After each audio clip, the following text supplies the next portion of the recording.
Parashat Dvarim. Moshe Rabbeinu fait des remontrances au Béni Israël. Il mentionne par allusion les endroits où ils ont trébuché. Et évidemment, il parle des Meraglim, les explorateurs.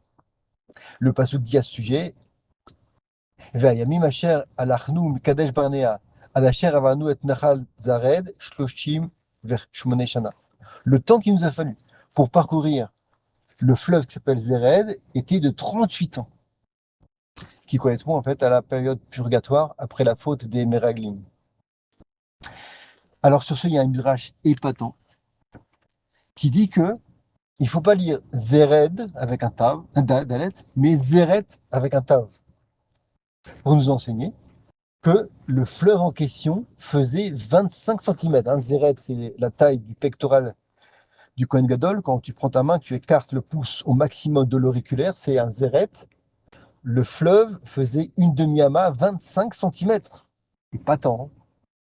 Ce qui est encore plus épatant, dit Rav Elimelech Bederman, c'est que pour le parcourir, on a pris 38 ans.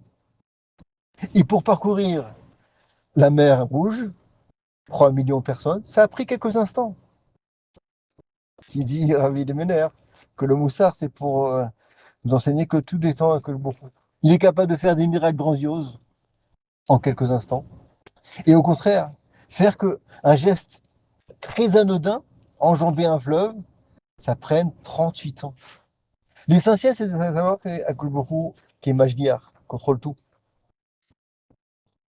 On donne un machal de quelqu'un qui a une valise et il veut pas se fatiguer, il monte sur un âne. Comme il a la peine pour l'âne, il dit je vais porter la valise.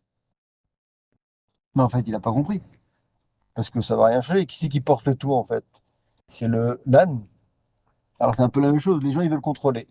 Kochibio c'est Miadi, c'est ma force, mon intelligence. Mais Béhémet, ils oublient que derrière tout ça, il y a Hachem.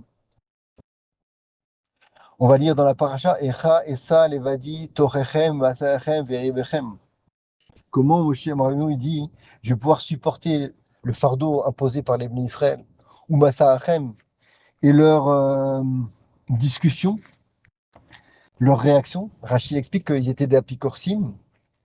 Pourquoi? Parce que lorsque Moshe Rabbeinu il sortait trop vite, il disait ah c'est parce qu'il n'est pas bien chez lui qu'il sort vite. Ou alors quand il sortait tardé, il disait ah c'est parce qu'il est en train de fomenter des plans contre nous. Bref, c'était des gens qui voulaient tout expliquer, tout contrôler. Ils oubliaient que Baruch il était derrière. Ça, c'est de la picorsoute. Manque de Emouna, de Bitachon.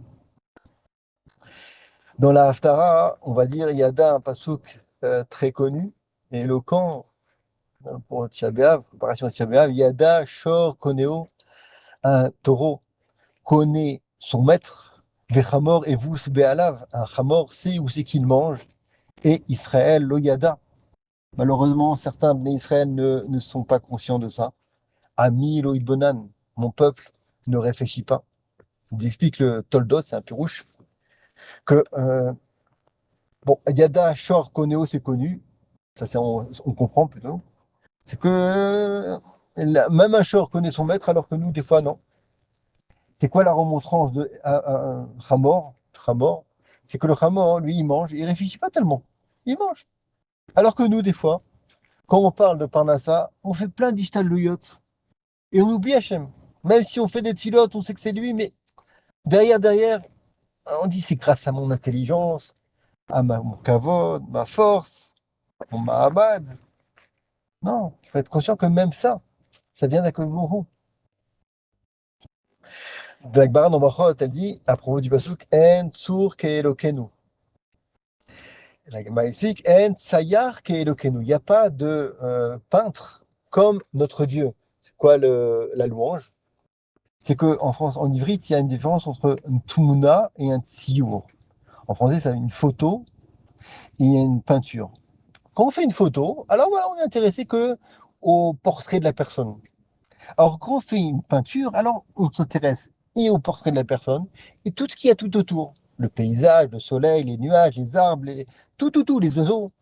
Chaque détail est calculé. Alors c'est ça le jvar qu'on fait à Koshboro, à Louange.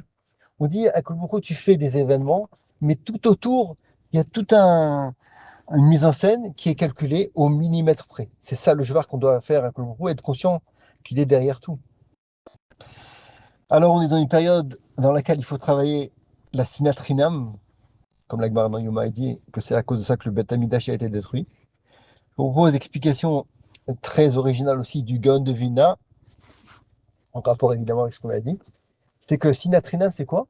C'est que quand quelqu'un nous fait quelque chose de mal, alors quelque part, c'est une sina, une haine gratuite de le haïr. Pourquoi? Parce que quelque part, quand il nous fait cette mauvaise chose, cette crasse, on va dire, alors ça correspond à un projet bien précis qui vient de là-haut. Si c'est pas cette personne-là qui nous a fait cette mauvaise chose, ça aurait dû être une autre personne. Parce que Maguiel, à nous, quelque part, on a fait une faute, ça correspond à un petit coup particulier. Et donc, quand on n'est pas conscient de ça, quand on se cantonne de haïr celui qui nous a fait une mauvaise chose, alors ça montre quelque part, ça participe à un manque de bitachon, et c'est pour ça que c'est rinam d'être sonné. C'est gratuit d'haïr celui qui nous a fait cette bêtise-là. Encore une fois, c'est la même Nekuda, être conscient que tout vient d'Akol Boko. Chodesh Av, j'ai terminé avec ça, c'est très beau. Av, ça veut dire aussi en ivrite papa. C'est un Chodesh dans lequel on doit être conscient de la présence de notre papa, qu'il est Mashgiach. On doit travailler ce bitachon-là. Et bientôt, on aura le Beth Amidash à Tchabéa qui va être reconstruit. Shabbat Shalom.